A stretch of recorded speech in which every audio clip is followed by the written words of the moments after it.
Isang guro mula sa Mandalay, Myanmar ang nagbigay ng kanyang kwento sa isang matinding lindol na tumama sa bansa. Alamin ang detalye mula kay Prince Tripoli.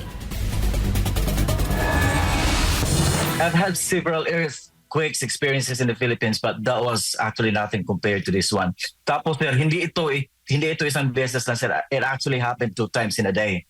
So just a few minutes after the first one, nag-hit yung isa. Ito ang naging komento ni Glyzon Flores, isang psychology at humanities teacher sa Myanmar matapos ang 7.7 magnitude na lindol na tumama sa Myanmar. Ani Flores, nakalabas na siya sa Mandalay matapos ang 15 oras na biyahe mula sa syudad na karaniwang 8 hanggang 10 oras lamang ang biyahe. Sa kanyang pagsalaysay, inilarawan nito ang malakas na lindol na tumama sa Sky Villa kung saan may mga nawasak na mga palapag. Kasi luckily, holiday ng Thursday, pinabalik kami ng school ng Friday kasi may pasok kami ng Friday.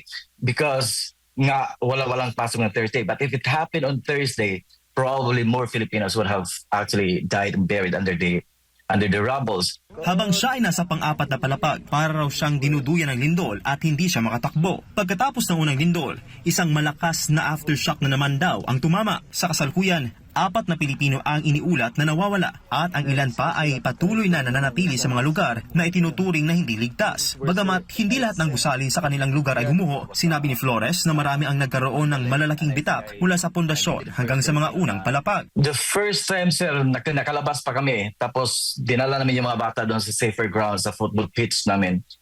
Tapos nung mga medyo nag-settle na ng konti, doon naman yung nag-hit yung pangalawang lindol. Sa huli, binanggit ni Flores na ang mga bagong istruktura tulad ng mga parke at ilang mga paaralan ay gumuho rin. Gayunpaman, ang mga lumang gusali tulad ng Sky Villa ay nakaranas ng matinding pinsala. Ako si Prince Tripoli, ang inyong citizen correspondent para sa Diyos at sa Pilipinas nating mahal.